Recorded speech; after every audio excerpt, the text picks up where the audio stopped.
ملګرو ضلع خیبر دی پښتانه ډېر په لوی تعداد سره راجمع شوي دي دلته د هرې سیمې د مختلفو بېلابېلو سیمو نه خلک راغلي دي او د هرې ضلعې پکې خپل کیم دی صوابۍ مردان چارسده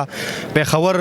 جنوبي وزیرستان شمالي وزیرستان په ګڼ تعداد سره دلته دغه پښتانه راجمع شوي دي د خپلو حقوقو د تحفظ خبره کوي د امن خبره کوي او د دې خلکو سره به کینو د دې مطالبې به اورو چې مطلب دې څه ویل غواړي د دې چې کوم مطالبې دي آیا حکومت به ورسره هغه ومني یا نه په دغه ټولو سوالونو به دې سره باقاعده مرکه کوو موږ سره اوسئ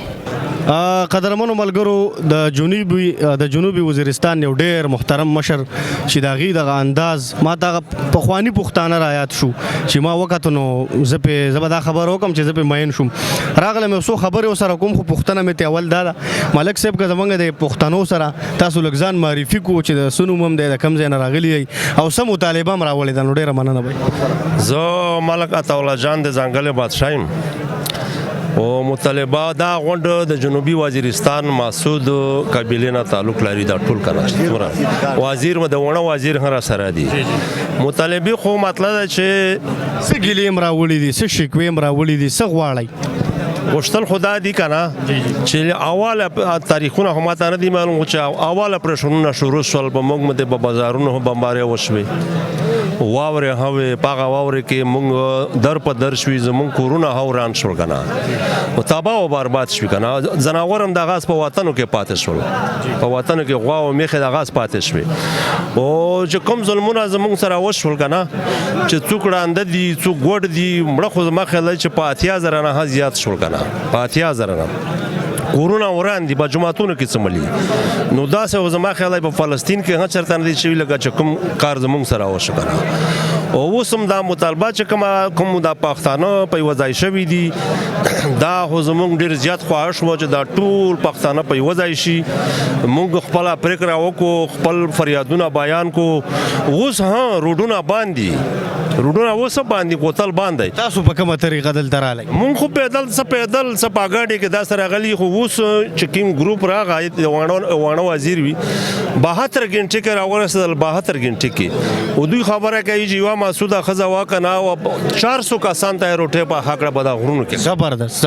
نو مطلب چې په دومره مشکلات کې دا خل راغلی دی دا چې اوس انشاءالله دا به یو په وځای شي زموږ اواز به اوچت شي موږ به خپلې پرېکړې هم وکړو خپل حقونه به هم وغواړو چې موږ سره کم ظلمونه شوي دي هغې تفاوض به موږ کوو که نه به موږ غواړو په هر صورت که نه صحیح ده ملک صاحب دا راته ووایي چې دا د کومو مطالبو دپاره د پښتانه په دې یو ټغر راجمع شوي دي ډېر په لوی تعداد سره د دې راجمع کول هم بلا ګران کار دی خو مشر دغه کمال کړی دی نو څه ګڼئ چې دا کوم مطالبې تاسو راوړي دي دا به تاسو د دې ځینه ویسئ ځان سره مطلب هغه مقصد به مسیل شي که نه انشاءالله چې زموږ دا مقصد به بالکل پوره کېږي دا به حاصلېږي ځکه دا غونډ خل دلته دله دی چې دا څومره راغلی دی دا 72 غنټې مزال چې پیدل کوي دا ټول دړ دی دلی خل دی او لاپته خل دی که نه دغه ضیای ورور دا لاپته دي په زرونه خل لاپته دي نو انشاءالله دا پرېکړه به مونږ کوو دا به مونږ حاصلوو په هر صورت بیا به مونږ ځو که صحیح ده حاجي صاحب زمونږ او د نورو خلکو په ذهنونو کې دغه سوال و چې دلته به خلکو ټوپکې او تمانچې او بمونه او یو شی بل شی راوړي خو مونږ خو رالو دلته خو مونږ چا سره دغه خبره لیندم ونه لیده ډېر پرامنه طریقې سره دا خلک ناست دي ډېر په مهذبه طریقه او ډېر پرامنه ناست دي نو دا ولې دا خلک چې کوم دی د پښتنو دا تصویر خراب خلکو ته ښیي دا خو بس دوی په خپل چې کوم د دوی خبرې دي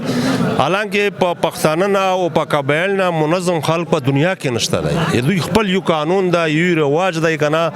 او شر فساد نه جوړوي دا ډېر پرامن دي لکه ته زما په نامه باندې وزیرستان ته را روان یې تا ذمهوار زه یم که تا سره باندې لاره کې څوک څه وکړو تا ذمهوار ته یې ما په نامه را روان یې دا دومره منظم خلک دی چې دا شر فساد نه جوړوي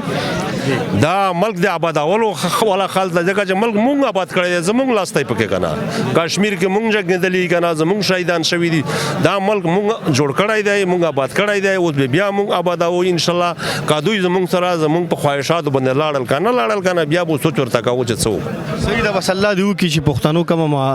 مطالبې راوړي دي د امن د پښتنو د حقوقو د هغې د تحفظ نور دا خلک هېڅ هم نه غواړي بس امن غواړي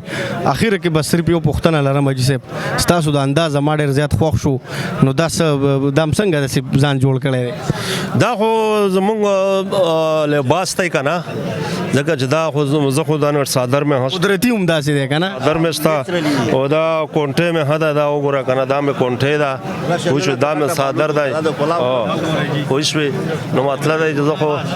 او زمونږ پخوانی روایت چې کوم دی که نه هغه مونږ همیشه دا استعمالوو اچوو یې که نه پوه شوې ډېره مهرباني څه پیغام لرئ اخر کې ولس ته بس دا لاره که نه چې پښتانه ټول په یوه میټې شي په اتفاق شي په اتحاد شي که نه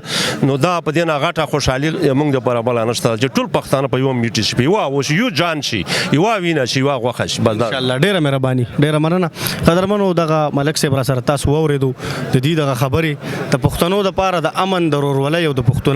پښتونولۍ پیغام زما یقین دی چې ستاسو په زړونو او ذهنونو به ښه ولګي بریالي اوسئ